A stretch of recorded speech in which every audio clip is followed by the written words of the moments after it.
Hello all, James Johnson, aka Sulfur Blade, and I'm back with more about Hunter Biden, and the censorship continues. So, Twitter is continuing to double down on its censorship. It has censored Kayleigh McEnany? She's got a hard name. And she's the White House press secretary. Twitter account banned. Kayleigh, you can't post. But it doesn't stop there. No. So there goes Kayleigh McEnany's ability to post about the situation on Twitter. No. Team Trump, the entire Trump campaign has been shut down on Twitter.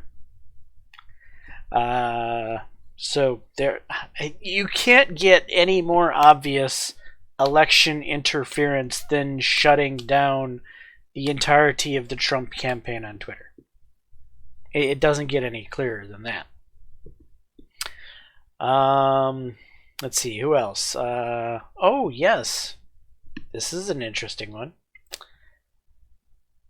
The House Judiciary Committee Republicans on Wednesday copied and pasted the Post-censored cover story on Hunter Biden's alleged hard drive and encouraged people to share the link on Twitter.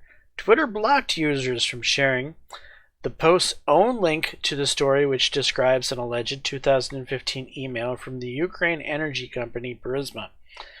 Twitter has blocked users from tweeting the link to the New York Post story on Hunter Biden. So we put in our website for you to read and share. Click share and RT. Account tweeted. About 50,000 users retweeted the link within 30 minutes.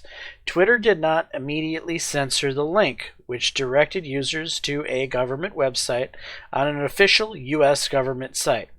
Biden, who led the Obama administration Ukraine policy, said last year, "I've never spoken to my son about his overseas business dealings, including his reported $83,000 monthly pay on the Burisma board." But yet, the article, pretty much shows that Biden was a complete and utter liar in accordance to that. Here's the House website, Republican Judiciary House.gov. This website is now censored on Twitter. An official U.S. government website has been shut down on Twitter. Can you believe that? Who else has been shut down on Twitter? Well, the entirety of the New York Post, the fourth largest newspaper in the United States, has been banned, shut down, Twitter. This is bad. This is quite bad. So, Twitter enjoys this Article 230 protections, which basically keeps people from suing them because they are quote unquote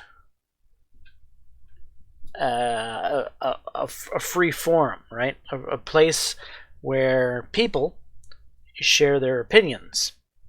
And the only type of moderation that's supposed to happen, according to Section 230, is reasonable moderation. Well, this is not reasonable moderation. This is actual election interference. No ifs, ands, or buts about it. And so Twitter has basically forfeited their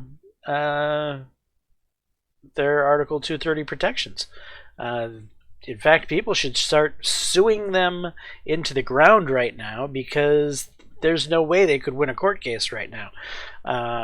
Their Article 230 protections are nullified and voided because they have not. Their moderation has not been reasonable. Not even close. You can't just decide that the fourth largest newspaper in the world's postings is something you could just ban because it doesn't fit your narrative. It doesn't work that way. But let's see, what has the New York Post brought to us that's new since the last time? There's even more on this hard drive that involves China. So let's check that out, shall we? Emails review how Hunter Biden tried to cash in big on behalf of family with Chinese firm. Hunter Biden pursued lucrative deals involving China's largest private energy company, including ones that he said would be interesting for me and my family, emails obtained by the Post show. One email sent to Biden on May 13th, 2017, with the subject line expectations, included details of I can't say that word. Whatever, you can read it. Packages for 6 people involved in an unspecified business venture. Biden was identified as chair and vice chair, depending on agreement with CEFC, an apparent reference to the former Shanghai-based conglomerate CEFC China Energy Company. His pay was pegged at $850, and the email also noted that Hunter has some office expectations he will elaborate on. In addition, the email outlined a provisional agreement under which 80% of the equity or shares in the new company would be split equally among 4 people whose initials correspond to the sender and 3 recipients, with H apparently referring to Biden. So, H, RW, JG, TB, Jim, and 10 held by H for the big guy. The deal also listed 10 Jim and 10 held by H for the big guy. Neither Jim nor the big guy was identified further. The email's author, James Gilliar of the international consulting firm J2CR, also noted, "I am happy to raise any details with Zhang if there is shortfalls." Zhang is apparently reference to Zhang Jianzhen, former executive director of CEFC China. The email is contained in a trove of data that the owner of a computer repair shop in Delaware said was recovered from a MacBook Pro laptop that was dropped off in April 2019 and never retrieved. The computer was seized by the FBI, and a copy of its contents made by the shop owner shared with the Post this week by former Mayor Rudy Giuliani. Pictures of Hunter Biden from the laptop's hard drive.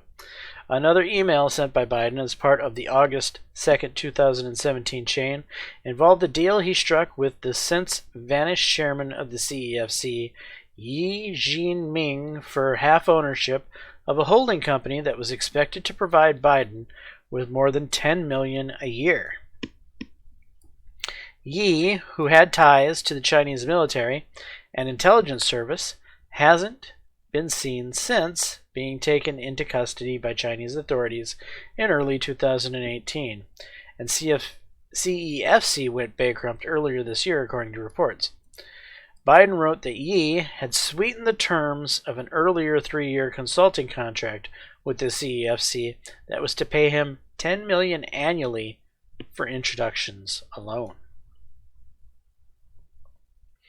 The chairman charged that the deal, after we met in Miami, to a much more lasting and lucrative arrangement to create a holding company, 50% owned by me and 50% owned by him, Biden wrote.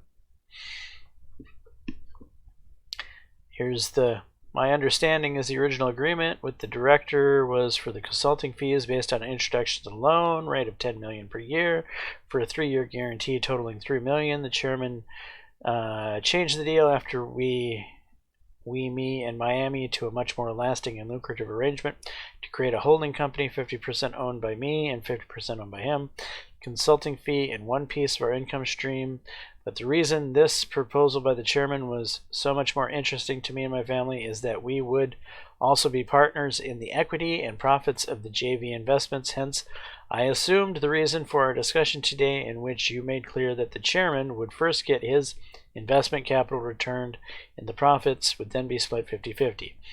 If you're saying that is not the case, then please return us to the original deal of $10 million per year, a guaranteed 3-year plus bonus payments for any successful deal we introduce. Let's discuss. Thank you.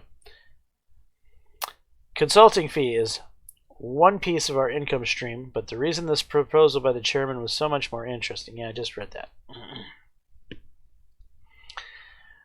According to a report on Biden's overseas business dealings released last month by Senator Ron Johnson of Wisconsin and Senator Chuck Grassley, a company called Hudson West 3 opened a line of credit in September 2017. Credit cards issued against the account were used by Hunter, his uncle James Biden, and James's wife Sarah Biden to purchase more than $100,000 worth of extravagant items, including airline tickets and multiple items at Apple Inc. stores, pharmacies, hotels, and restaurants, the report said. The company has since been dissolved, and Hunter Biden's law firm, Owasco PC, was one of the 2 owners, according to the report. Biden's email was sent to Gongwin Dong, whom the Wall Street Journal in October 2018 tied to the purchase by Yi-linked companies of 2 luxury Manhattan apartments that costed a total of $83 million. Dong, who owns a sprawling mansion in Great Neck, LI, has been identified in reports as Chief Financial Officer of the Cam Fay Group, an investment firm based in Hong Kong. That's a picture of him, I believe. That's Dr. Chi Ping. And that is a view of a signboard of China's CEFC Energy Company. The document obtained by the Post also include an attorney engagement letter executed in September 2017, in which one of Yi's top lieutenants, former Hong Kong government official Chi Ying Patrick Ho, agreed to pay Biden a $1 million retainer for counsel to matters related to U.S. law and advice pertaining to hiring and legal analysis of any U.S. law firm or lawyer. In December 2018, a Manhattan federal jury convicted Ho in 2 schemes to pay $3 million in bribes to high-ranked government officials in Africa for oil rights in Chad and lucrative business deals in Uganda. Attorney engagement letter, compensation, retainer, $1 million retainer. Ho served a 3-year prison sentence as was deported to Hong Kong in June. Neither Biden's lawyer, the Joe Biden campaign, Gillier, Dong, nor Ho's lawyer returned requests for comment, but Biden's lawyer has previously said there's no need for comment on any so-called information provided by Rudy Giuliani. He has been pushing wildly discredited conspiracy theories about the Biden family, openly relying on actors tied to Russian intelligence. His record of dishonesty in these matters speaks for itself, lawyer George Mesiris added. So here you have Hunter Biden and his Chinese connections. But once again, Twitter is actively censoring the story.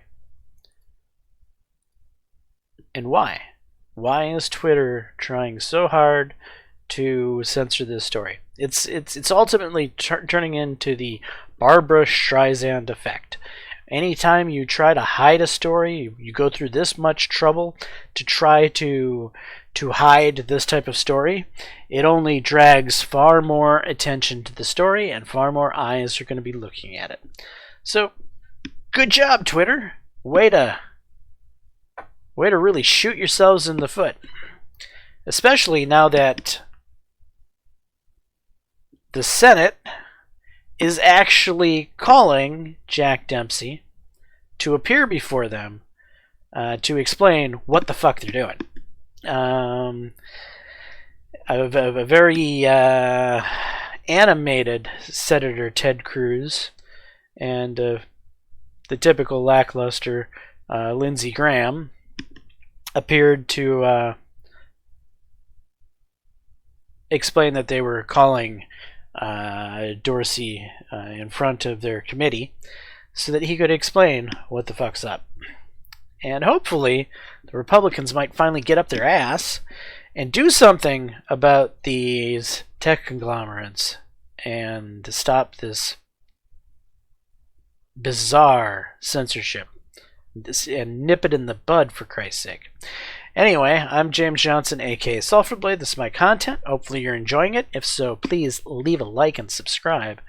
And until the next time, all, peace.